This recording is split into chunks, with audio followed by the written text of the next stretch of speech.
वैदिक एस्ट्रोलॉजी क्या है? वैदिक एस्ट्रोलॉजी में ना 9, 12, 12, 27 ये खेल है। मतलब 9 ग्रह, 12 राशियां, 12 भाव जो हमारे चार्ट के होते हैं और 27 नक्षत्र। पूरी एस्ट्रोलॉजी इसी पे डिपेंड करती है। कितना प्रभाव पड़ता है इन ग्रहों और नक्षत्रों का एक इंसान की लाइफ पे? किसी के भी चार्ट से हम 5th हाउस से उसकी पास्ट लाइफ को जान सकते हैं। वहाँ पर अगर केतु बैठा है तो कोई ना कोई कर्म चक्र है जो पैटर्न बार बार आपकी लाइफ में आ रहा है। राहु बैठा है, कोई इनकम्प्लीट इच्छा होती है उस इंसान की जो पास्ट लाइफ से चली आ रही है। सूर्य राशि होती है, चंद्र राशि होती है, किसको फॉलो किया जाए या दोनों को फॉलो किया जाए? चंद्रमा कहाँ बैठा है, ये हो गई वैदिक एस्ट्रोलॉजी की चंद्र राशि। अब जो न्यूमेरोलॉजी होती है वो सूर्य राशि पर चलती है कि आपकी डेट किस मंथ की है, कहाँ से कहाँ तक। जैसे किसी का जनवरी में हुआ है तो 27 जनवरी को हुआ है, ठीक है, या उसका 29 फेब को हुआ है, तो वो पैटर्न फॉलो होता है सूर्य राशि के हिसाब से। दोनों अपना अपना इम्पैक्ट डालती हैं, लेकिन जो वैदिक एस्ट्रोलॉजी की अगर मैं बात करूँ तो चंद्र राशि से देखा जाता है और सबसे ज़्यादा असर उसी का होता है। शादी हो जाती है, पहले तो शादी में भी बहुत सारे चैलेंजेस होते हैं, पर अगर हो भी गई तो उसके बाद उसकी सस्टेनेबिलिटी एक क्वेश्चन मार्क बन जाती है। कई बार क्या होता है कि चार्ट मिल रहे हैं, 36 गुण मिल रहे हैं, लेकिन फिर भी प्रॉब्लम आई, तब वहाँ पर हमारी अंडरस्टैंडिंग मैच नहीं कर रही है। एस्ट्रोलॉजी पूरा वर्क करती है, लेकिन हमारी खुद की भी चीज़ें वहाँ एक हैप्पी मैरिड लाइफ में वर्क करती हैं। कहा जाता है कि 7 जन्मों का रिश्ता है पति पत्नी का, 7 जन्म 7 फेरे, ये सारी चीज़ें हमारे रिचुअल्स में हैं। अब डाइवोर्स हुआ, लड़के ने कहीं और शादी करी, लड़की ने कहीं और शादी करी, वो 7 जन्म कहाँ गई? तो ये होता है पास्ट लाइफ की चीज़ें कि आपका किसी और के साथ भी जुड़ा हुआ था। नमस्कार दोस्तों, मैं एम के मौर्यवंशी एक बार फिर आपके सामने विजनरी वॉइस बॉक्स के एक नए पॉडकास्ट के साथ। और आज का जो हमारा टॉपिक है वो बहुत ही डिबेटेबल टॉपिक है, क्योंकि इसमें लोग कहीं ना कहीं बटे हुए हैं। There are lot of people who believe in this topic, but there are lot of people who do not believe in this topic and they always oppose it. लेकिन आज हम आपके सामने कुछ लॉजिकल फैक्ट्स लेके आए हैं जिससे आपको रीज़न मिले कि why you should believe in this topic. और टॉपिक आपको नॉर्मली थंबनेल देख के पता लगी गया होगा। We are going to talk about astrology. और आज जो हमारे साथ गेस्ट हैं इस टॉपिक पे बात करने के लिए, वो गेस्ट हैं एस्ट्रो शिवांगी जी। और सबसे बड़ी बात, वो एक बहुत बड़ी एस्ट्रोलॉजर भी हैं और अभी तक उन्होंने बहुत सारे प्रेडिक्शन किए हैं जो कि बहुत ज़्यादा बार सच भी हुए हैं। चाहे वो एक पर्सनालिटी के अराउंड हो कोई प्रेडिक्शन, या फिर वो इंडिया या पाकिस्तान के वॉर के अराउंड हो। तो बिना देर किए हुए चलते हैं अपनी गेस्ट की तरफ। शिवांगी जी, स्वागत है आपका पॉडकास्ट पे। राधे राधे मैम।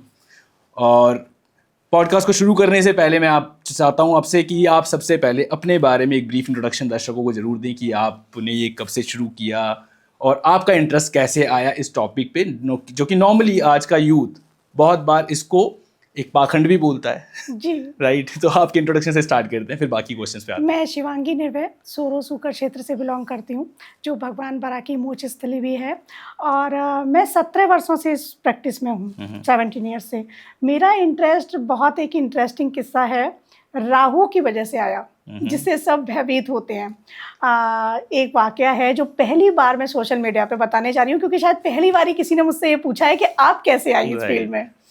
तो पहले तो हम स्टडी करते थे उस टाइम पर, तो इतना कोई घर में माहौल था बचपन से, तो ऐसे पता था कि एस्ट्रोलॉजी होती है, पापा करते हैं, ग्रह नक्षत्र होते हैं, ये सब पता था, इससे ज़्यादा कुछ नहीं पता था। तो जब मैंने पीजी कंप्लीट किया और मेरी शादी की बात चल रही थी, तो मेरे घर में तो खुद ऐसा माहौल था, लेकिन एक एस्ट्रोलॉजर ने बोला कि इसके 5th हाउस में राहु बैठा हुआ है तो इसको कभी संतान नहीं होगी। तो दैट इज़ द पॉइंट जो मुझे हिट करा कि एक राहु की वजह से ऐसा कैसे हो सकता है। और मैं लग गई राहु पर रिसर्च करने कि क्या राहु वाकई इतना खराब होता है कि संतान ना दे। और यहाँ पर एक बात बताऊँ, लकीली आज मेरे पास 2 बच्चे हैं और राहु मेरे 5th हाउस में है। तो ये एस्ट्रोलॉजी गलत नहीं थी, गलत था प्रेडिक्शंस। तो डिपेंड करता है, एस्ट्रोलॉजी एक शास्त्र है जो 6 प्रमुख शास्त्रों में से है। डिपेंड करता है कि उसको कितना कौन स्टडी कर पा रहा है। चार्ट पर एनालिसिस जो हम करते हैं, कितने % तक वो एस्ट्रोलॉजर कर पा रहा है, क्योंकि केवल राहु, केवल शनि, केवल केतु देखकर आप कोई प्रेडिक्शंस नहीं देख सकते। ठीक है, राइट। इनके आधार पर आप प्रेडिक्शंस कैसे देते हैं कि चार्ट में इनकी पोजीशन क्या है, क्या शनि नीच के हैं, क्या शनि वक्री हैं, क्या चंद्रमा नीच का है। चंद्रमा एक बहुत कोमल और अच्छा ग्रह है, लेकिन नीच का तो वो भी खराब हो जाता है। है ना। Right. सूर्य बहुत अच्छे ग्रह हैं, लेकिन शनि के साथ उनकी युति हो गई तो वो घर खराब इम्पैक्ट देंगे। तो हमें ये भी देखना होता है, गुरु बहुत अच्छे ग्रह हैं, लेकिन जब गुरु राहु साथ में आते हैं, चांडाल योग का निर्माण होता है। तो ये ऊपर की प्रेडिक्शंस थी कि राहु 5th में है तो बेबी नहीं होगा। तो बस यहाँ से मेरी जर्नी स्टार्ट हो गई, लग गई ये रिसर्च करने कि राहु क्या है, ये ग्रह नक्षत्र क्या है, और शौकिया तौर पे करती थी। जो 17 साल की प्रैक्टिस है उसमें मैं अपने पिछले 5 सालों से पूरी तरह से इससे जुड़ गई हूँ। Okay. जो एज ए प्रोफेशन मैंने स्टार्ट किया, उससे पहले शौकिया करती थी, कोई आया उसका हाथ देखा, कोई आया उसको चार्ट प्रेडिक्ट किया, क्योंकि सीख तो चुकी थी, घर पे अपने भाई से अपने पिता से ट्रेनिंग ले चुकी थी, लेकिन कभी नहीं सोचा था कि ये ही मेरा मेन प्रोफेशन बनेगा। और 5 सालों से अपनी इस यात्रा में हूँ और लोगों को गाइड कर रही हूँ। अब जैसा कि आपने कहा, कई प्रेडिक्शंस मेरी सच भी हुई हैं। तो मैं डीप देखती हूँ कि सारी चीज जो चार्ट है हमारा, कि नक्षत्रों की क्या पोजीशन है। केवल राशि नहीं देखनी होती, नक्षत्र कहाँ है, किसका नक्षत्र किस। अब जैसे राहु का कोई नक्षत्र है, उस राहु के जैसे आद्रा हो गया, शतविषा हो गया, ठीक है, राइट, स्वाति हो गया, राहु के नक्षत्र हैं। तो क्या इसमें उसके नक्षत्र में क्या मंगल बैठा है, क्या सूर्य बैठा है, क्या चंद्र बैठा है, ये भी हमें देखना होता है। तो जब हम स्टडी करते हैं सारी चीज़ें इंक्लूड होती हैं। ओके, सो मैम बिल्कुल सिंपल वर्ड्स में पहला क्वेश्चन मैं आपकी तरफ लेके आ रहा हूँ, ठीक है, कि वैदिक एस्ट्रोलॉजी, ठीक है, क्या है, अगर दर्शकों को समझाना है, क्योंकि ये टॉपिक तो बहुत वास्ट है। आपको 17 ईयर्स हो गया इस प्रोफेशन में, लेकिन नॉर्मली आज के टाइम पे भी लोग इससे जुड़े हुए हैं, पर अंडरस्टैंडिंग बहुत कम है, या मतलब इस टॉपिक की या सब्जेक्ट की बात करें तो बहुत सारे लोग बहुत ज्यादा एक्सपर्ट नहीं है इस पे। कई लोगों को मिथ भी होता है कि क्या ये वर्क करती है एस्ट्रोलॉजी, ये भी रहता है। बिल्कुल बिल्कुल, मैं उस पर भी आ रहा हूँ। तो वैदिक एस्ट्रोलॉजी क्या है, सिंपल वर्ड्स में पहले आप ये बता दीजिए। वैदिक एस्ट्रोलॉजी में ना 9, 12, 12, 27 ये खेल है। मतलब 9 ग्रह, 12 राशियां, 12 भाव जो हमारे चार्ट के होते हैं, और 27 नक्षत्र। पूरी एस्ट्रोलॉजी इसी पे डिपेंड करती है। 27 जो नक्षत्र हैं उनको हमने 12 राशियां हो गई, 9 ग्रह, तो 9 ग्रह के जो हैं 3-3 नक्षत्र हैं। 9 × 3 = 27, राइट। तो 3 नक्षत्र जो हैं वो हमारे 9 ग्रह के हो गए। 12 भाव हैं, उन 12 भाव में कौन सा ग्रह कहाँ बैठा है, किस राशि में बैठा है, ये देखा जाता है। जैसा अभी मैंने बताया किस नक्षत्र में बैठा है, तो इस तरीके से देखा जाता है। ये वर्क करती है क्योंकि 6 प्रमुख शास्त्र में से है। और ज्योति जो हमारी आंखों की ज्योति है, जैसे लाइट है, अगर हमारी आंखों में ज्योति नहीं होगी हम कुछ नहीं देख पाएंगे। करेक्ट। क्या देख पाएंगे, नेत्रविहीन व्यक्ति कुछ नहीं देख सकता। या हमारी आईसाइट भी वीक हो जाएगी तो हमें स्पेक्स लगाने पड़ेंगे, लेंस लगाने पड़ेंगे। तो ठीक उसी तरह से जो एस्ट्रोलॉजी है वो आपकी लाइफ में आपको लाइट्स देती है, रास्ता बताती है। जैसे मैं यहाँ पर आई क्रेजी स्टूडियो में, तो सेक्टर 4 का मैंने जीपीएस लगाया तब आई ना। तो ऐसे ही हमारी लाइफ का जीपीएस है एस्ट्रोलॉजी। जीपीएस की तरह काम करती है, हमें सब कुछ बता सकती है, हमारी डेथ तक प्रिडिक्ट कर सकती है।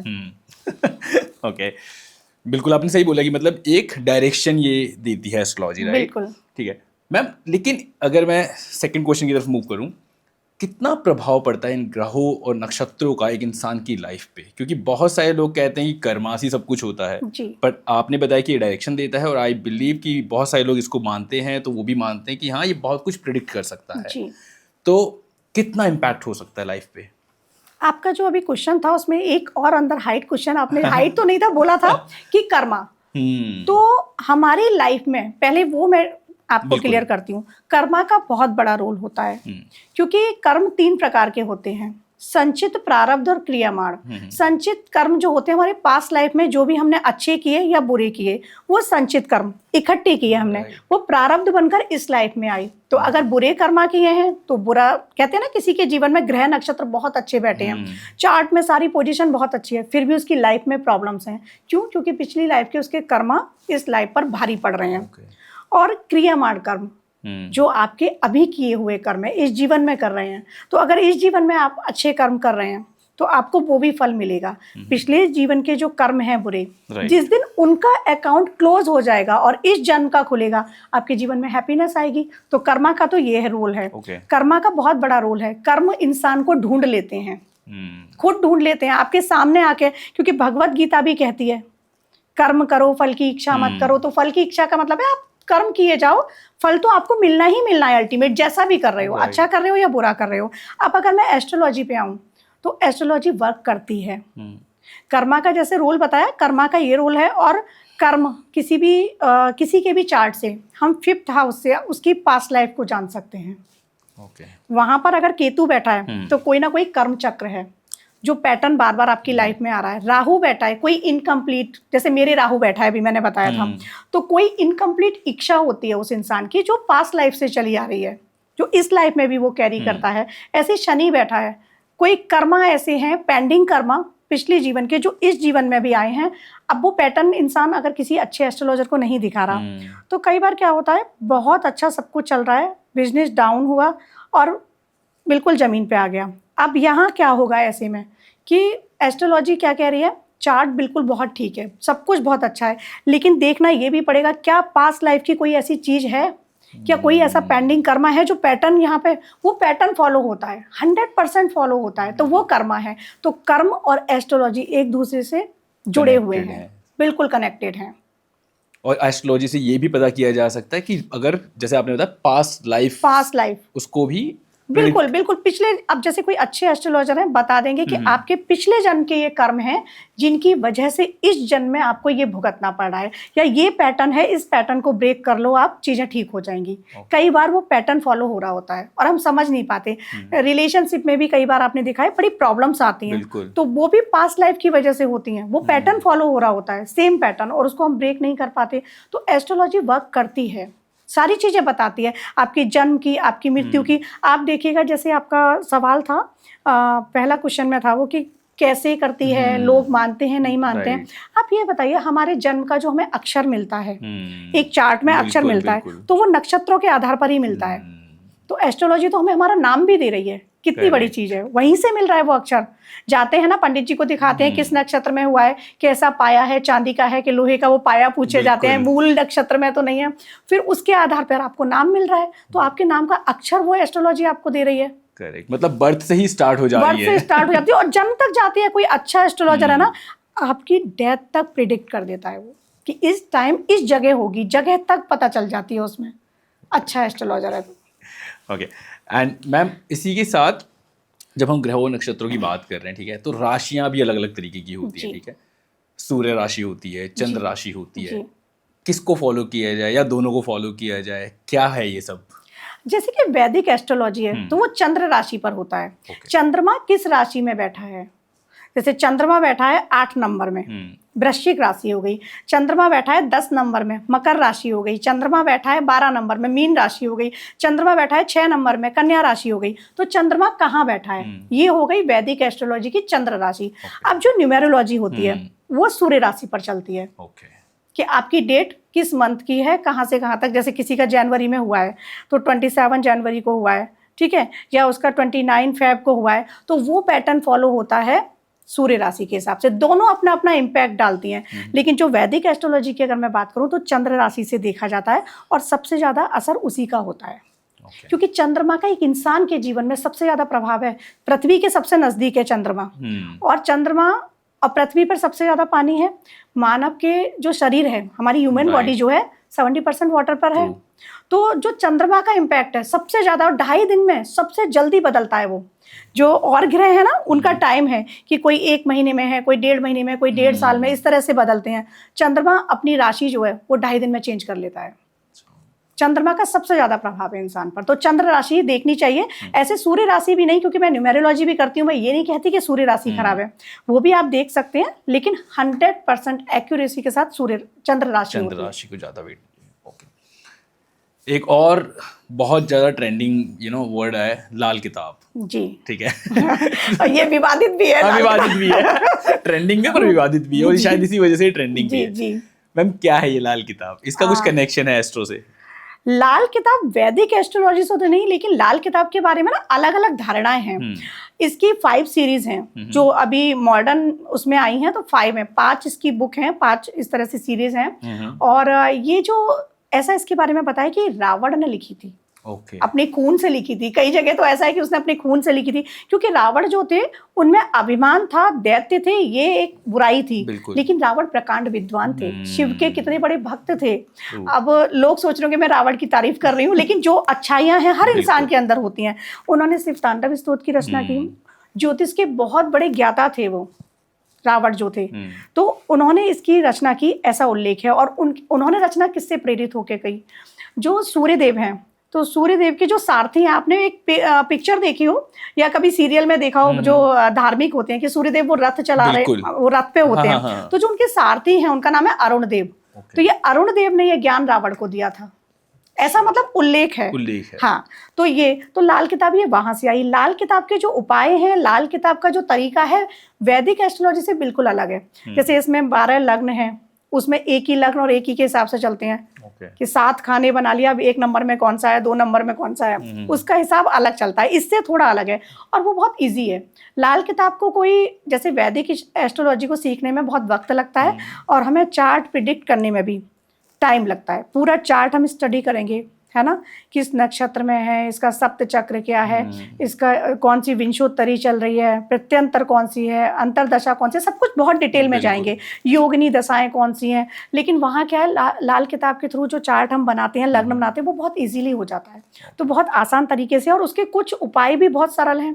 जैसे वहाँ शनि के लिए बताते थे, कौ को खाना खिलाओ, तुम्हारा शनि ठीक हो जाएगा। अब उसी में ये भी बताते हैं, हालांकि मैं भी वो बताती हूँ कि गरीबों को खाना दो, उसमें है खिचड़ी दान करो असहायों को, शनि ठीक हो जाएगा। तो उसके उपाय जो है ना, बहुत आसान उपाय हैं। तो कई लोग कहते हैं, कई अपने अपने मत हैं, कई लोग कहते हैं कि ऐसे खिचड़ी खिलाने से क्या हमारा शनि ठीक हो जाएगा, कुछ लोगों की ये भी होते हैं। लेकिन कुछ लोगों के लिए जो पूर्ण विश्वास वैदिक है या लाल किताब है, अगर आप अपने विश्वास के साथ कोई भी काम कर रहे हैं तो वो उपाय भी लगता है। आप खिचड़ी खिलाओ तो एक गरीब को ही खाना खिला रहे हो ना, तो उसका पेट भरेगा तो आपको दुआएं देगा वो। तो लाल किताब में इस तरीके से वर्णन है। और इसके कुछ और उपाय, जैसे कि आपने बताया कि ये एक उपाय है। जी जी। और कुछ उपाय जो आपके दिमाग में? हाँ, बहुत सारे उपाय हैं लाल किताब के। अब लाल किताब में जैसे एक उपाय है, बहुत ही साधारण है, चंद्रमा के लिए। तो उसमें क्या है, चांदी के गिलास में पानी पियो, चंद्रमा ठीक करना है। मून लाइट में टाइम स्पेंड करो। अब जैसे ना लाल किताब में राहु के लिए भी है कि राहु अगर आपको ठीक करना है तो आप जो जौ होते हैं, जौ भिगो दो, वो सांड को खिलाओ वेडनेसडे के इवनिंग में। भुट्टा होता है, वो सांड को खिलाओ। शनिदेव का उसमें रेमेडीज है कि आप खिचड़ी दान करो, मंदिर में जाके असहायों को खाना दो, कौवों को रोटी दो, गिलहरी को खाना खिलाओ। तो ये क्यों कहा गया है कि हर चीज को हर चीज के साथ जोड़ा गया। कौवों को श्राद्ध पक्ष में ही खाना खिलाया जाता है, लेकिन उसके बाद हम रोटी नहीं देते हैं। तो कौवों को रोटी दो, तो कहीं ना कहीं वो जीवात्मा जो है वो आपके लिए धन्यवाद देगी, आपके लिए थैंक यू तो करेगी ना दिल से, तो वो कहीं ना कहीं दुआएं लगेगी।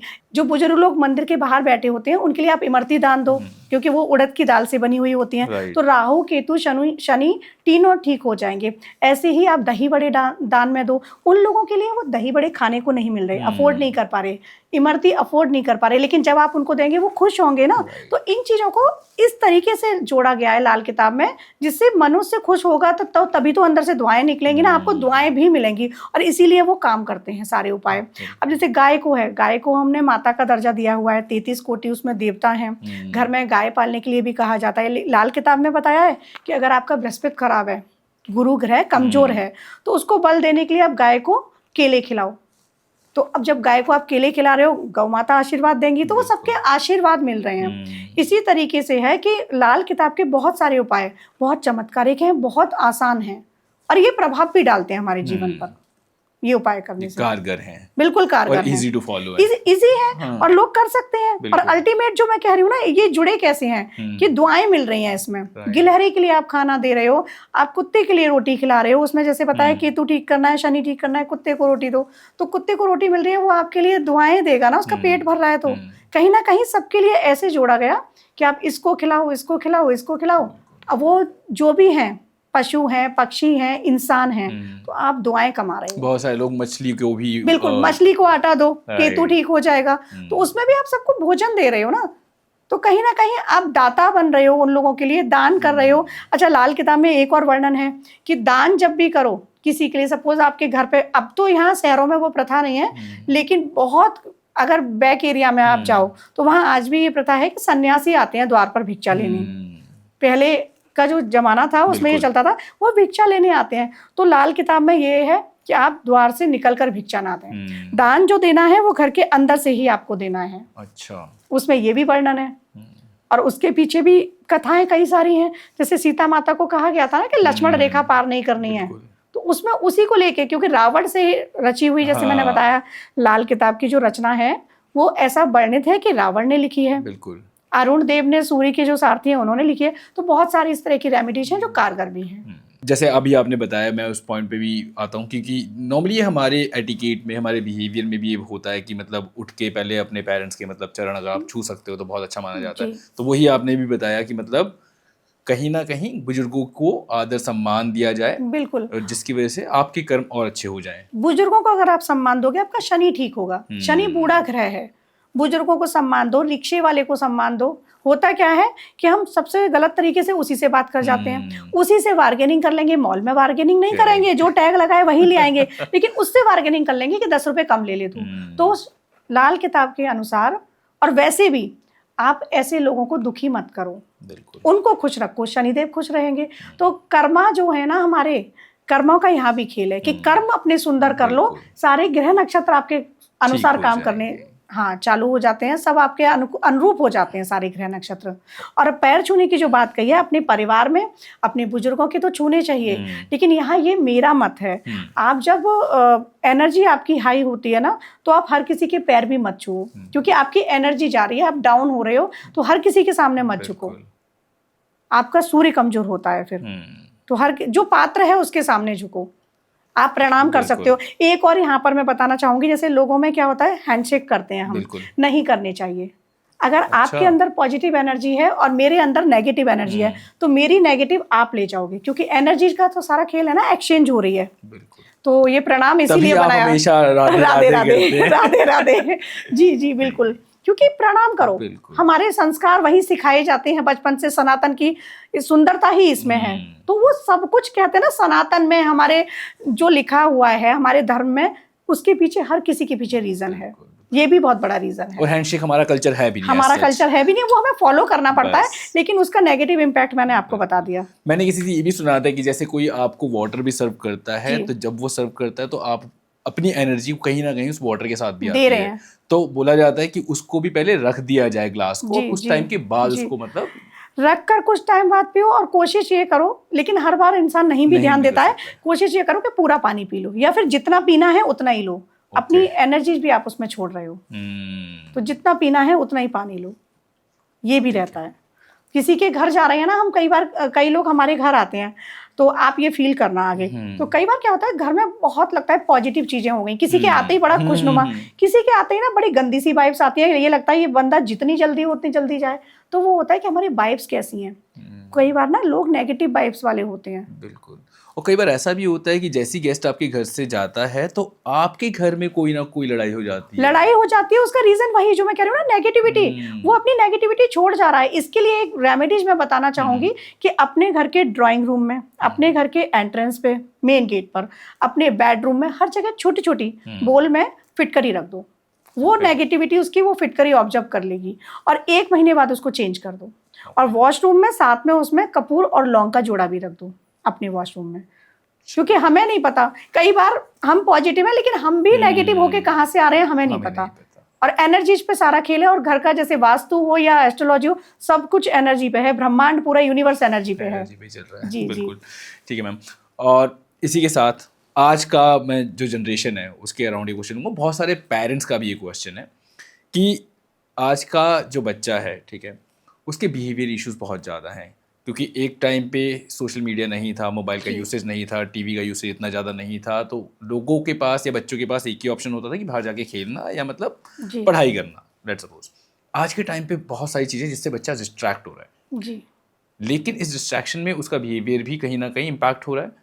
अब सवाल ये है, क्या इसका कनेक्शन एस्ट्रो जो हम बात कर रहे हैं इसके साथ भी है? बिल्कुल, यहाँ पर 2 कनेक्शन है जो मैं बताना चाहूँगी। एस्ट्रोलॉजी से भी है कि हमें बच्चे का बर्थ चार्ट स्टडी करना पड़ता है कि उसकी लग्न कैसी है, लग्न में ग्रह कौन सा बैठा है, या ग्रह पर दृष्टि किस ग्रह की आ रही है ना। लग्न में जो लग्न कभी कभी खाली भी होती है, तो उस पर दृष्टि किसकी आ रही है, या लग्न में जो ग्रह है पंचम में, जैसे बच्चे का मन पढ़ने में नहीं लग रहा, 5th हाउस उसका देखा जाएगा, 10th हाउस हम स्टडी करेंगे। तो बहुत सारी चीज़ें हैं, उसको हम चार्ट से देखेंगे। लेकिन कई बार क्या है कि चार्ट बहुत अच्छा है पर बच्चा फिर भी डिस्ट्रैक्ट हो रहा है। तो ऑलमोस्ट बच्चे आजकल के चार्ट अच्छे हैं उनकी भी बात कर रही हूँ, चार्ट खराब है उनकी भी, वो मोबाइल का इम्पैक्ट है। कि पहले क्या होता था, हम लोग ही दादी नानी सबके बीच पले बड़े हैं, एक जॉइंट फैमिली में होते थे, वहाँ बच्चे होते थे, चाचा के ताऊ के सबके साथ हम बड़े हो रहे हैं। मोबाइल तो होते ही नहीं थे, लैंडलाइन फोन होते थे, और उसमें भी क्या, कभी कोई आ गया किसी का फोन तो हमें उससे मतलब नहीं। हमारी परवरिश वो हुई है, 90s वाले बच्चे हैं हम, है ना। आजकल के बच्चों का क्या है कि वो निकलते ही वो फोन उनको मिल जाता है, और कहीं ना कहीं रीजन हम ही हैं। अब मैं अपनी ही बात करूं तो मेरा इतना बिजी शेड्यूल है कि मैं खुद अपने बच्चों को फोन दे रही हूँ। एक को आईपैड दे दिया, एक को फोन दे दिया, आप ये पकड़ो मैं यहाँ पॉडकास्ट करने आई हूँ, बच्चों के पास फोन आईपैड है। तो हम ही उनको धकेल रहे हैं उस तरफ, और हमारी भी मजबूरी है कि हम अकेले हैं। पहले हम जॉइंट फैमिली के कहते हैं ना कि डिसएडवांटेज तो बहुत बड़े एडवांटेज भी थे कि सब लोग साथ रहते थे। हम लोग छुट्टियों में कहाँ जाते थे, अपनी नानी के घर, सारा हमारा टाइम नानी या बुआ इनके घर ही जाते थे। अब क्या होता है, बच्चों को हम क्या कर रहे हैं, घर में ही रह गए, नहीं जा पा रहे हैं, फिर वो मोबाइल टीवी उन्हीं में इंगेज है। तो सबसे बड़ा रीज़न वो भी है बच्चों का। तो अब जैसे ना बच्चों को स्पिरिचुअल जर्नी स्टार्ट कराओ, यहाँ मैं ये कहूँगी, अब लोगों का माइंडसेट होता है कि स्पिरिचुअलिटी का मतलब संन्यास, तो यहाँ वो मिथ तोड़ना चाहूंगी। स्पिरिचुअलिटी का मतलब है आपका माइंडसेट, बच्चों का माइंडसेट वैसा करो, एक उन्हें हेल्दी एनवायरनमेंट दो। कई बार क्या होता है फैमिली में, जैसे हर किसी में होते हैं, हस्बैंड वाइफ में फाइट्स होती हैं, तो कोशिश ये होनी चाहिए कि वो बच्चों के सामने ना हो, उसका भी इम्पैक्ट बच्चों पे बहुत गलत जाता है। अब बच्चों के सामने कोई इस तरीके की बातें नहीं होनी चाहिए जो वो बच्चा कैच करे, क्योंकि बच्चा बहुत जल्दी चीज़ें कैच करता है। उसका बिहेवियर जो होता है ना, फैमिली से ही आ रहा है, हम फैमिली से ही सारी चीज़ें सीखते हैं। दूसरा क्या है, बच्चे की स्पिरिचुअल जर्नी जैसे ही आप स्टार्ट कराओगे, उसको समझ में आएगा कि ये चीज़ें लाइफ में होना बहुत ज़रूरी है। बच्चे को मेडिटेशन कराओ, उसे समझ नहीं आ रहा, लेकिन आप जब स्टार्ट कराओगे, समझ में उसे फ़ोन भी नहीं आता था ना, हमने सिखाया उसे, उसने सीखा, तो उसे मेडिटेशन सिखाओ। 5 मिनट 10 मिनट अपने साथ लेके बैठो, मेडिटेशन सिखाओ उसे, कुछ मंत्र सिखाओ सनातन के अपने, उसे बताओ कि बेटा आप हनुमान चालीसा का पाठ करो। 8-10 साल का बच्चा पढ़ने लग जाता है, उससे बोलो हनुमान चालीसा आपको डेली पढ़ना है, और ये बहुत अच्छा होता है। अब जैसे बच्चा पूरे टाइम मोबाइल में है ना, तो थोड़ा टाइम निकालो, जो अपने सनातन की बातें उसको बताओ कि भगवत गीता क्या है। अब भगवत गीता के अनुसार ही बच्चों को बदल सकते हैं हम। वक्त लगेगा, क्योंकि एक पैटर्न हमने बच्चों को दे दिया है, उसको ब्रेक करने में हमें टाइम लगेगा, लेकिन ऐसा कुछ भी नहीं है ना कि नहीं कर सकते। बच्चों को आप सिखाओ, उन्हें उनका माइंड जो डिस्ट्रैक्ट हो रहा है, उनके बिहेवियर इशू आ रहे हैं, बच्चे आपने कहीं देखे होंगे, उनकी डिमांड्स पूरी नहीं हो ना, तो कितना ज़्यादा एग्रेसिव हो जाते हैं वो। हमें तो 2 थप्पड़ लग जाते थे अगर हमने कुछ पूछ भी लिया तो, और उसके बाद 2 थप्पड़ क्या, हम तो अगर आंखें भी दिखा दी हमारे पेरेंट्स ने, हम बोल नहीं पाते थे। अब आंखें क्या, आप सामने के सामने मना कर रहे हो, बच्चा नहीं मानता है। तो ये सारी चीजें बच्चों को अगर हम सिखाएंगे तो बच्चा सब कुछ सीख सकता है। हमारी परवरिश भी वैसी हुई ना, तो चीजें चेंज करो, स्पिरिचुअल पाथ पर उसे ले जाओ, मेडिटेशन कराओ, उसको कहो कि आप हनुमान चालीसा सुनो या पढ़ो। बेटा पूरे दिन में आपको 1 घंटा ये काम करना है, उसको एज ए ड्यूटी, जैसे वो खेलने जाता है, जैसे वो पढ़ता है, ऐसे ही स्पिरिचुअलिटी सिखाओ कि आपको 10 मिनट्स मेडिटेशन करना है, आपको 10 मिनट मंदिर में बैठ के हनुमान चालीसा करना है, अपने साथ पूजा में बैठाओ। संस्कार यही तो होते हैं जो हम निर्माण कर रहे हैं, ये सारी चीज़ें। उसको ड्राइंग के थ्रू, अब जैसे भगवत गीता की बात कर रही हूँ, बहुत सारे बच्चों को, आजकल सारे ही बच्चों को मोस्टली होता है कि वो ड्राइंग करते हैं, तो उसमें उनसे कहो कि आप ये ड्रॉ करो, उनको सिखाओ, ड्राइंग के थ्रू बताओ। भगवत गीता के बहुत सारे ऐसे पॉइंट्स हैं जो हम ड्राइंग के थ्रू बच्चों को सिखा सकते हैं, लाइफ लेसन। कभी अगर ऐसा मौका लगा तो मैं डिटेल में आपके साथ ये लाइफ लेसन पे बात करूंगी कि बच्चों के लिए वो लाइफ लेसन इतने कारगर होते हैं कि लाइफ ट्रांसफॉर्म कर देते हैं उनकी, और उनको लगेगा ये खेल है, खेल में हम उनको सिखा रहे हैं। और मेरे को लगता है यही ऐसी मेमोरीज होती है जो कि इंसान पूरी जिंदगी याद रखता है। पूरी जिंदगी हम लोगों ने याद रखी है ना बचपन की सारी, कि कैसे करा। और मेरे तो बचपन में मेरी नानी जो बिलोंग करती थी, तो वैसे सारे लोग वो दिल्ली में ही रहते थे, लेकिन हमारा एक गांव था और यहाँ बुलंदशहर से आगे कर्णवास, तो मैं वहाँ जाती थी, तो वहाँ आम के जो बाग होते हैं ना, मतलब मैं वहां भी गई हूँ, पेड़ पर भी चढ़ी हूँ, तो मेरे बच्चों को वो नहीं पता। करेक्ट, उनको नहीं पता, यकीन भी नहीं होगा उनको, यकीन भी नहीं होगा। हम बताएंगे तो, मैं बताती हूँ बेटी को, तो कहते हैं अच्छा हमें तो नहीं पता। आप तो कभी ऐसे, नानी के घर तो नहीं है, मतलब मेरी मम्मी के घर वो माहौल नहीं है, वो टाउन एरिया है, तो वहाँ वो खेत और वो गांव नहीं है, लेकिन नानी के गांव का पता, उसे बिलीव नहीं होता है कि ये क्या है। तो बहुत सारी चीजें हैं जहाँ हमारे ही बच्चे छूट रहे हैं चीजों से, दादी से, दादा से, नानी से, सबसे आज देखो उनका कम्युनिकेशन कितना कम है। वो सिर्फ अपने 2-3 फ्रेंड या फिर उनका टीवी मोबाइल, उतनी दुनिया रह गई है उनकी। तो वो चीजें हमको ही चेंज करनी होंगी, हमें उस तरफ आगे बढ़े। अब अगर एस्ट्रोलॉजी की बात करूं, बहुत सारी ऐसी चीजें होती है, बच्चे का मन पढ़ाई में नहीं लग रहा, मैं टिप्स बता देती हूँ। तो उसकी स्टडी टेबल पर मोर पंख लगा दीजिएगा। सरस्वती माता का बीज मंत्र है एंग। पूरा मंत्र बच्चे नहीं कर पाएंगे, है ना, छोटे बच्चे हैं, पूरा मंत्र जपने में गलती कर दें तो उनके लिए सिर्फ एंग बीज मंत्र का जाप कराओ। एक माला दे दो, उनको बोलो बेटा इस प्रोसेस में करनी है, आप करो। माला नहीं कर सकते, छोटा ज्यादा बच्चा है, हाथ जोड़ के बोलो बैठो। गायत्री मंत्र जैसे स्कूल में सिखाया जाता है, उससे बोलो सुबह उठ के आपको गायत्री मंत्र करना है। जैसे हम लोगों को, आपको भी सिखाया होगा ये हथेली दर्शन जो सिखाया जाता था, कराग्रे वस्ते लक्ष्मी, बच्चों को सिखाओ, वो करेंगे, वो इन चीजों को समझेंगे और ये सारी एनर्जी पॉजिटिव हो जाएगी। जो बच्चे बिहेवियर इशू जो बच्चों के आ रहे हैं ना, जो भी पेरेंट्स ये सुने वो ये चीजें फॉलो करें, चेंजेस आएंगे बच्चों में। आप उनको सिखाओ कि पेड़ को लगाओ बेटा, ये हमें, इनमें भी लाइफ होती है, उनको बताओ पेड़ लगाओ, इनसे कितना आजकल पेड़ कट रहे हैं और कितना ग्लोबल वार्मिंग वगैरह जो कंडीशन सिचुएशन जो बन रही है कितनी खराब है। बच्चों को सिखाओ कि हमें ऐसे इनकी देख रेख करनी है, तो चीजें तो हमें सिखानी होंगी ना, चीजें सिखाओगे बच्चे सीखेंगे। पर हमारे पास क्या होता है, हमारे पास टाइम नहीं है। कई बार बच्चों को हम, जैसे मैंने अभी बताया, मैं खुद ही फोन पकड़ा रही हूँ, वो मजबूरी है, लेकिन कई बार जो हाउस वाइफ है वो भी अपनी फ्रीडम के लिए सीरियल देखने के लिए कि टीवी पे मुझे सीरियल देखने है, 2 घंटे सोना भी है और बच्चों को लो ही फोन। बिल्कुल। तो हमें बच्चों के लिए, हमारे पेरेंट्स ने बहुत सेक्रीफाइस किया है तब हम आज ऐसे बने, तो हमें भी वो सेक्रीफाइस करना होगा। और चार्ट से, जैसे मैं बता रही हूँ, चार्ट से देख लो 5th हाउस में कोई प्रॉब्लम है, कौन सा ग्रह बैठा है, उस ग्रह से रिलेटेड फिर रेमेडीज करो आप, बच्चे का मन पढ़ाई में लगेगा। और एक कॉमन रेमेडीज जैसे मैंने बताया, हनुमान चालीसा बच्चे को पढ़वाओ, बच्चे को गायत्री मंत्र करवाओ, बच्चे, क्योंकि गायत्री मंत्र के बहुत सारे इम्पैक्ट हैं, उसका ऑरा भी क्लीन होगा। बच्चा बहुत वीक होता है, बच्चे का जो ऑरा होता है ना बहुत वीक होता है, कहीं भी गया बच्चा सबसे जल्दी नजर दोष के प्रभाव में आता है। तो गायत्री मंत्र ऐसी चीज है, उसका ऑरा प्रोटेक्ट होगा। और गायत्री, अब जैसे गायत्री मंत्र पे एक बात याद आ गई तो आपके यहाँ शो पर बता देती हूँ, गायत्री मंत्र भी वैदिक भी होता है और तांत्रिक भी। जैसे मॉर्निंग में कोई गायत्री मंत्र कर रहा है, हम लोग कर रहे हैं, वैदिक है वो, और वही वैदिक मंत्र जब आप रात्रि में करेंगे तो तांत्रिक हो जाएगा, क्योंकि सारी चीजें ना जब हम करते हैं तो रात्रि में वो तांत्रिक होती हैं। और हाँ, आप अगर वो तांत्रिक प्रोसेस से आपने वो वैदिक मंत्र कर लिया, आपने भी, मैंने नहीं, आपने भी, और नॉर्मल प्रोसेस वही है, तो फिर आप, जैसे बच्चे को कई बार नजर लग गई या बच्चा किसी नजर के प्रभाव में आ गया, आप खुद गंगा जल लेकर और वो वैदिक मंत्र पढ़कर चींटे मार दो, बच्चा ठीक हो जाएगा। आप खुद भी कर सकते हैं। तो बस ये रात्रि का प्रोसेस है उसका, तो बच्चे को कराओ, हनुमान चालीसा कराओ, बच्चा उसका ऑरा क्या है, ऑरा प्रोटेक्ट होगा। हनुमान जी के पास अष्ट सिद्धि नव निधियां थी, तो वो आपके बच्चे में भी आएंगी। बहुत सारी ऐसी चीजें हैं, बच्चा ठीक खुद ब खुद हो जाएगा। तो एक बार किसी को चार्ट भी दिखाएं कि चार्ट की वजह से तो कोई इशू नहीं है, अगर चार्ट की वजह से है तो फिर रेमेडीज कराओ, बाकी ये चीजें फॉलो करो, बच्चा चेंज होगा। और मैम कोई स्पेसिफिक इम्पैक्ट, जैसे कि आपने बताया ऑरा चेंज होता है, कि हनुमान चालीसा मुझे लगता है कि बहुत सारे लोग पढ़ते हैं, जैसे कि मैं अपनी भी बात करूं पर्सनली, तो मैं डेली मॉर्निंग में एक बार उसको, मतलब नहाने के बाद, वो एक रूटीन बन गया एक तरीके से भी कहूँगा। तो क्या इसके कुछ और स्पेसिफिक इम्पैक्ट भी, क्योंकि मेरे को बस बोला गया था कि पढ़नी चाहिए, अच्छी होती है, तो आई डू दैट। कुछ अलग स्पेसिफिक ऑरा तो पॉजिटिव होगा वो, ठीक है, कुछ और सब कुछ प्राप्त कर सकते हो। हनुमान जी, जैसे मैंने बताया ना, अष्ट सिद्धि है, नवनिधियां हैं, तो अष्ट सिद्धि नवनिधि के दाता असवर दीन जानकी माता, तो उनको जानकी माता ने ही ये सब दिए हैं। तो आप जब हनुमान चालीसा पढ़ेंगे, अब एक बार पढ़ना, हमारी वो रिचुअल्स कह लो या हमारी डेली रूटीन कह लो, उसमें आ गया। आप 7 टाइम हनुमान चालीसा पढ़ो, जो 7 बार पाठ कर उसमें आया है ना 7 बार, तो आप 7 टाइम पढ़ो और किसी भी मनोकामना से पढ़ो, संकल्प लेकर करो, आपका वो काम हो जाएगा।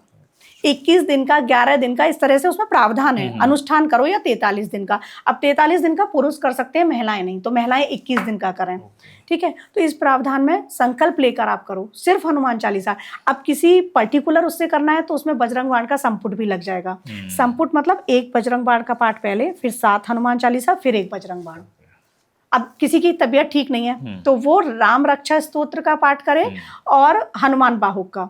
आप आसन लगाओ, जो भी पाठ में बता रही हूँ, एक लाल आसन हनुमान जी के लिए भी लगाओ, क्योंकि वो आते हैं जहाँ राम नाम है वहां वो आते हैं, और अपना भी लगाओ। दीपक जलाओ, संकल्प लो, हनुमान बाहुक का पाठ करो, आपकी हेल्थ ठीक हो जाएगी। राम रक्षा स्तोत्र का पाठ करो, आपकी हेल्थ ठीक हो जाएगी। बड़ी से बड़ी हनुमान बाहुक के पाठ से मैंने स्वयं कैंसर तक की बीमारी ठीक कराई है। ट्रीटमेंट चला था, बिना ट्रीटमेंट ठीक नहीं हुए, लेकिन इसमें कितने चांसेस, इसमें मतलब कितनी सिचुएशन क्रिटिकल हो जाती है। ट्रीटमेंट उनका चला, लेकिन हनुमान बाहुक उन्होंने लगातार किया, उनका जो हेल्थ है उनकी वो ठीक हुई और जल्दी से अब वो बिल्कुल ठीक है, जबकि ये रिपीट भी होता है लेकिन वो बिल्कुल ठीक है। तो ये ऐसी रेमेडीज हैं, हनुमान जी से ही जुड़ी हुई हैं। हनुमान जी से जुड़ी हुई, अब जैसे सावन आ रहे हैं तो सावन में भी ऐसी रेमेडी है, शिव को प्रसन्न करो। बिल्कुल। अब भोलेनाथ तो 1 लोटे जल से प्रसन्न हो जाते हैं। आप प्रसन्न करो, सारी मनोकामनाओं की पूर्ति आपकी शिव जी करेंगे। शिव जी को नवग्रह स्वर भी कहा गया है, 9 ग्रह उन्हीं के अधीन है। तो अगर आपका कोई ग्रह भी खराब है ना, आप पूरे सावन उसको पर्टिकुलर शिव जी का आराधना करो। जिसको कुछ भी नहीं आता वो जलाभिषेक करे।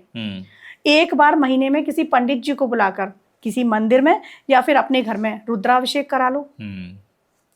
अगर ये भी नहीं कर सकते हो, जैसे कई बार होता है कि अफोर्ड नहीं कर पा रहे, कई बार टाइम नहीं है, तब आप एक पार्थिव शिवलिंग बनाओ, मिट्टी के शिवलिंग, जिसमें आपको थोड़ा सा कच्चा दूध डालना है, थोड़ा सा घी भी डालना है, मिट्टी में ही शिवलिंग बना लिए। शिवलिंग बनाकर उनके 11 रुद्र बनाओ, छोटी छोटी जैसे गोलियां होती हैं अंगूर जैसी, मतलब छोटी छोटी, वो गोलियां बनाई और 11 रुद्र बना लिए उस तरीके से, क्योंकि शिव जी के 11 रुद्र अवतार हैं। वो सारे शिवलिंग आपने बना ली। पूरे महीने उस शिवलिंग की घर पर बैठकर ही पूजा करो, सिर्फ थोड़ा सा जल ही चढ़ाओ। और अगर आपके पास नर्मदेश्वर है या पारद शिवलिंग है तो एक श्रृंगी मार्केट से ले आओ, उस श्रृंगी से अभिषेक करो भगवान का, नमः शिवाय ओम नमः शिवाय बोलते हुए, सांब सदाशिव बोलते हुए। कोई बड़ा मंत्र मत लो जिसमें गलती हो, और बड़े मंत्र ना किसी गुरु के बिना करने भी नहीं चाहिए। तो आप ओम नमः शिवाय बोलो, 10 अक्षरी मंत्र है, आपकी सारी मनोकामनाएं पूरी होंगी। लेकिन शिव जी को आपको अपनी मनोकामनाओं को बताना होगा कि मेरी ये मनोकामनाएं हैं, ये मेरा संकल्प है, इतने दिन का कर रही हूँ, आप मेरा ये पूर्ण करें। सारी मनोकामनाएं आपकी पूर्ण होंगी। तो बहुत सारी चीजें ऐसी हैं शिव जी को लेके। अब जैसे बिलपत्र का होता है, बिलपत्र चढ़ाई जाती है। अब बिलपत्र अगर आप शुक्रवार को स्पेशली चढ़ा रहे हो, कभी भी, सावन से भी अलग, लक्ष्मी प्राप्ति होगी। लक्ष्मी प्राप्ति के लिए बिलपत्र का जो पेड़ होता है, शुक्रवार को सायंकाल पर वहां पर जाकर दीपक लगाओ बिलपत्र के पेड़ के नीचे, आपको लक्ष्मी प्राप्ति होगी। लक्ष्मी प्राप्ति के लिए यहाँ सावन का कुछ उपाय बताती हूँ। हाँ बिल्कुल, वो ज्यादा सुनना चाहेंगे लोग क्योंकि माता लक्ष्मी को हर इंसान पसंद करना चाहता है। किसी को चाहिए। आप 7 कौड़ी लाओ, 7 गोमती चक्र लाओ, और साथ में आप दालचीनी ले लो, लौंग ले लो, 1 जोड़ा लौंग का, 1 छोटा सा टुकड़ा दालचीनी का, और हरी इलायची। ठीक है, हरी इलायची भी आप जोड़े में लो 2, और साथ में उसके काली हल्दी। काली हल्दी आपको ऑनलाइन भी मिल जाएगी या फिर किसी पसारी के यहाँ मिल जाएगी, पंसारी के यहाँ जाओगे, वो लेकर आप उसको चार्ज करो। सावन में पूजा कर रहे हो तो पूरे सावन कर लो उसकी पूजा, और अगर गुप्त नवरात्रि में कर रहे हो तो आप गुप्त नवरात्रि में उसकी पूजा कर लो। उसको चार्ज करके लाल कपड़े में बांध के आप अपने लॉकर में रख दो। और वो जब चार्ज कैसे करना है वो भी बताती हूँ। श्रीम मंत्र, लक्ष्मी जी का बीज मंत्र है श्रीम। तो श्रीम की आपको 1 माला करनी है 108 बार। 1 बार कर सकते हो तो श्री सूक्तम का पाठ कर लो। संस्कृत में नहीं कर सकते, हिंदी में कर लो, हिंदी में भी है। तो आप श्री सूक्तम का पाठ कर लो, उसको बांधो और लॉकर में रख दो। ऐसे ही एक मिट्टी की गुल्लक लाओ, जो बचपन में हमारे पास हुआ करती थी। तो वो मिट्टी की गुल्लक लाओ और उसको शुक्रवार के दिन ही, श्रावण में भी, और अगर नवरात्रि में कर रहे हो, गुप्त नवरात्रि या किसी भी नवरात्रि, तब आप उसको रखो 9 दिन मंदिर में। सावन में पूरे सावन रखना फिर। और स्वास्तिक बनाओ एक रोली का, स्वास्तिक बनाओ। एक भोजपत्र लो, मार्केट में मिलता है, ऑनलाइन भी आता है। भोजपत्र पर श्रीम लिख देना रोली से या फिर लाल चंदन से श्रीम लिख कर, और उसको वहां पर चार्ज करो। और जैसे ही 9 दिन पूरे हो जाएं या फिर सावन मास पूरा पूर्ण होने वाला हो, तो पूर्णिमा तिथि पर, सावन जैसे पूर्ण होता है तो उस दिन तिथि होती है रक्षाबंधन पूर्णिमा। उस दिन वो जो श्रीम है उसको आप फोल्ड करो, गुल्लक में डालो, साथ में जो भी आपकी कैपेसिटी हो उतना अमाउंट डाल दो, और आप अपने जहां अलमारी में पैसे रखते हो वहां रख दो। आपके पास पूरे साल कहाँ से लक्ष्मी आएगी आपको भी नहीं पता। करोड़पति होना तो ये है कि मेरे पास अथाह आ जाए फिर भी मुझे सेटिस्फेक्शन नहीं हुआ, और मेरा ऐसा मानना है कि मेरे घर के सारे काम चले, मैं किसी को हेल्प कर पाऊं, इतना मेरे लिए पर्याप्त है। बिल्कुल। तो बस लक्ष्मी आती है, उसकी कृपा होती है। और मैम इसी के साथ, जैसे कि अभी हमने बच्चों के बिहेवियर पे बात करी, या मतलब उनके डिस्ट्रैक्शन पे बात करी, एक बहुत कॉमन इशू आज के टाइम पे आ रहा है रिलेशनशिप पे। जी, ठीक है, शादी हो जाती है, पहले तो शादी में भी बहुत सारे चैलेंजेस होते हैं, पर अगर हो भी गई तो उसके बाद उसकी सस्टेनेबिलिटी एक क्वेश्चन मार्क बन जाती है। डाइवोर्स केसेस बढ़ते जा रहे हैं। ठीक है, तो क्या इसका कनेक्शन फिर से एस्ट्रो के साथ होता है? बिल्कुल होता है। एस्ट्रोलॉजी में जैसे 7th हाउस है, वहां से पार्टनर का देखा जाता है। तो 7th हाउस आपका या तो पीड़ित है या वहां पर क्रूर ग्रह बैठे हुए हैं। शनि बैठा है, सूर्य बैठा है, मंगल बैठा है, बहुत सारे ऐसे ग्रह हैं जो इस तरह के बैठे हुए हैं, या फिर इनकी दृष्टि आ रही है, या फिर कोई नीच है ना, नीच ग्रह बैठा है या नीच दृष्टि है, तो बहुत सारे ऐसे इम्पैक्ट होते हैं। फिर आपकी मैरिड लाइफ में आपकी दिक्कत आएगी ही आएगी। तो उसके लिए रेमेडीज करनी चाहिए। शादी से पहले चार्ट भी कहते हैं ना, मैच मेकिंग, तो वो इसीलिए कहा गया है कि इसलिए जरूरी है कि आप मिलान करा लो। अब मिलान जब करा लेते हो ना आप, तो गुण मिलान जरूरी है। गुण मिलान के साथ ही अष्टकूट मिलान होते हैं, नाड़ी मिलान होते हैं। तो ये सारी चीजें हैं, ये सारी चीजें मिलना बहुत जरूरी होती है। साथ ही आप कैसे ग्रह एक दूसरे के आपस में फेवर कर रहे हैं, नहीं कर रहे हैं, वो भी देखना होता है। तो बहुत सारे ऐसे रीजन है। कई बार क्या होता है कि चार्ट मिल रहे हैं, 36 गुण मिल रहे हैं, लेकिन फिर भी प्रॉब्लम आई, तब वहां पर हमारी अंडरस्टैंडिंग मैच नहीं कर रही है। एस्ट्रोलॉजी पूरा वर्क करती है, लेकिन हमारी खुद की भी चीजें वहां एक हैप्पी मैरिड लाइफ में वर्क करती हैं। बिल्कुल। कई बार होता है ना, आपने देखा है कि मैंने तो अपनी लाइफ में खुद देखा है, चार्ट आते हैं 36 मिल रहे हैं, 34 मिल रहे हैं, लेकिन फिर भी मन नहीं मिल रहे हैं, तब वहां भी दिक्कतें आएंगी। और जैसे डिवोर्स की अगर मैं बात करूं, तो डाइवोर्स होते हैं वो चार्ट में होता है। ग्रह दशाएं ऐसी होती हैं कि वो होता ही होता है। अब यहाँ पर एक चीज कहूंगी, कहा जाता है कि 7 जन्मों का रिश्ता है पति पत्नी का, 7 जन्म 7 फेरे, ये सारी चीजें हमारे रिचुअल्स में हैं। लेकिन ऐसा मेरा मानना है, अब डाइवोर्स हुआ, लड़के ने कहीं और शादी करी, लड़की ने कहीं और शादी करी, वो 7 जन्म कहाँ गए? तो ये होता है पास्ट लाइफ की चीजें, कि आपका किसी और के साथ भी जुड़ा हुआ था। होता है ना, कई केसेस में हस्बैंड की डेथ हुई या वाइफ की डेथ हुई और दूसरी शादी हुई, तो 7 जन्मों का था, ये दूसरा कैसे आ गया? तो ये वो पास्ट लाइफ की चीजें हैं जो पास्ट लाइफ में मैं बात कर रही थी। ये कार्मिक होते हैं। कई सारे कपल ऐसे होते हैं, बहुत अच्छे वो होते हैं, तो वो सोलमेट होते हैं। कई सारे कार्मिक होते हैं रिलेशन, जिनको हम चुन के लाते हैं। जैसे कई बार ना मैरिड लाइफ बहुत बहुत डिस्टर्ब जा रही है, तो वो कार्मिक है, हम चुन के लाए हैं, आप हमें लेसन दो। और लेसन ये हम सीखते हैं, लेकिन हमें समझ नहीं आता, क्योंकि हमारी वो अवेकनिंग नहीं होती है ना, तो हमें पता नहीं होता है कि हो क्या रहा है। हम ब्लेम ईश्वर को करने लग जाते कि हमारी किस्मत में ही लिखा था। वो किस्मत में नहीं लिखा था, हमने ही चूज किया था कि भाई आना, हमें लेसन देना। तो ये सारी चीजें हैं, चार्ट से पता चल जाए ना, तो उनके लिए रेमेडीज करनी चाहिए। अब जैसे हस्बैंड वाइफ के लिए रेमेडीज बता देती हूँ, जिनमें आपस में नहीं बन रही है, तो उनके लिए क्या करना है, शिव पार्वती की साथ में सांब सदा से बोलते हुए पूरे सावन वो पूजा करें, शिवलिंग पर जल चढ़ाएं, हो सके तो साथ में रुद्राभिषेक भी करें। ऐसा करने से जो भी प्रॉब्लम्स आ रही हैं वो दूर हो जाएंगी। So Shivangi, thank you so much जो आपने ये रेमेडीज़ बताई या जितनी भी बातें हमने करी। तो आई बिलीव कि हमारे दर्शकों को कहीं ना कहीं ये रीज़न मिल गया होगा कि इन पे क्यों विश्वास किया जाए। जैसे कि टॉपिक हमने स्टार्टिंग में कहा था, बहुत ज़्यादा डिबेटेबल है, और अगर आपको लगता है कि आप इन बातों से कन्विंस हुए, तो आप ये चीज़ें फॉलो करके अपनी लाइफ को और बेटर कर सकते हैं, अपने आप को प्रोटेक्ट कर सकते हैं और एक पॉजिटिव ऑरा क्रिएट कर सकते हैं। और मिलते हैं आपसे फिर एक नए पॉडकास्ट में with a new guest. Till then take care, bye bye.